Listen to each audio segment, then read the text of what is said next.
Balitang Olympics muna tayo mga ka-Lloyd Sports Zone, tapos na ang group phase ng men's basketball tournament sa Olympics at makikita natin na napakalalakas ng mga nakapasok sa quarterfinals ng Olympics.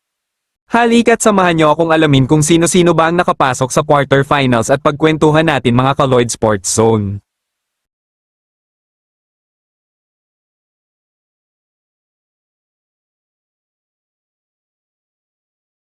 Bago tayo magsimula, huwag kalimutang mag-subscribe para lagi kang updated sa mga latest upload natin.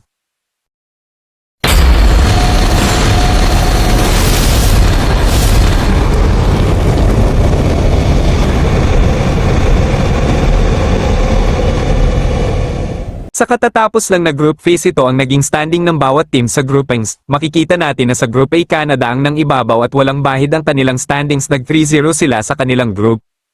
Para naman sa Group B, ang defending world champs na Germany ang nanguna, katulad ng Canada ang Germany din ay walang talo pagdating sa group stage. At sa Group C naman nanguna ang title favorite na Team USA, wala ring tumalo sa USA sa kanilang group stage match. Kaya kung makikita nyo, ito ang naging result ng group stage match at nakaset na ang quarterfinals game.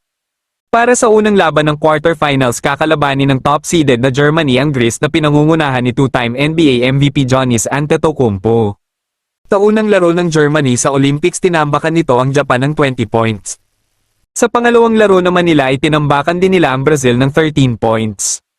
At sa huling laro nila sa group stage, tinambakan naman nila ang host country na France ng 14 points. At makakalaban naman nila ang Greece na pinamumunuan ni Giannis Antetokounmpo sa quarterfinals round. Ang Greece ay napasama sa group of death. Sa unang laro ng Greece sa group stage ay tinalo sila ng Canada by 7 points. Natalo din ang Greece sa group stage sa world rank number 2 na Spain ng 7 points. Nanalo naman ang Greece sa Australia sa kanilang last group stage game nila by 6 points.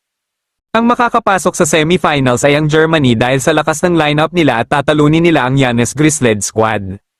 Para naman sa top seed ng kabilang bracket na Canada, makakalaban naman nila ang host nation na France sa kanilang quarterfinal showdown. Pinabagsak ng Canada sa group stage ang Greece sa kanilang group by 7 points. At tinalo din ng Canada ang Australia sa kanilang group stage by 10 points. At pinabagsak naman ng Canada ang Spain sa isang close match battle nila sa group stage para manatiling walang talo. Dako naman tayo sa makakalaban ng Canada na host country, ang team ng France.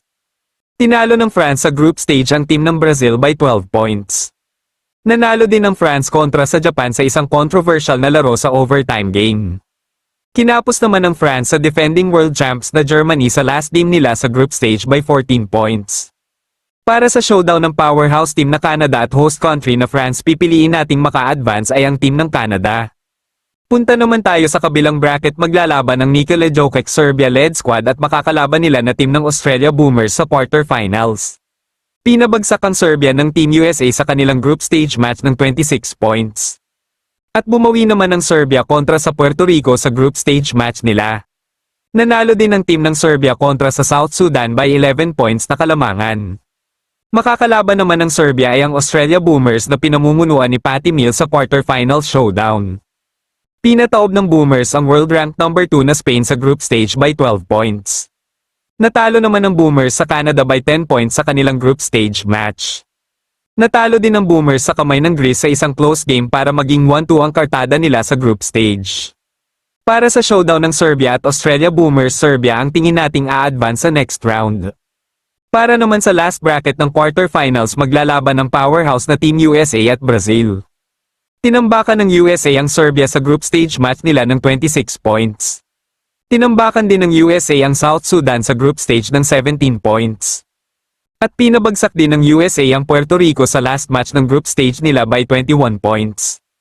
Makakalaban ng Team USA ang Brazil sa quarterfinals round. Natalo ang Brazil sa France sa first game nila sa group stage by 12 points. Natalo din ang Brazil sa defending world champs na Germany by 13 points.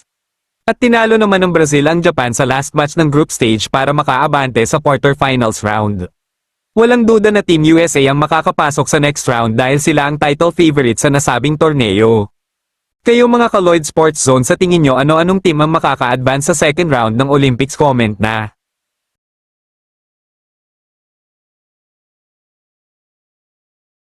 Bago matapos ang ating video, huwag kalimutang mag-subscribe at like para lagi kang updated sa mga latest upload natin. Salamat ka Lloyd Sports Zone.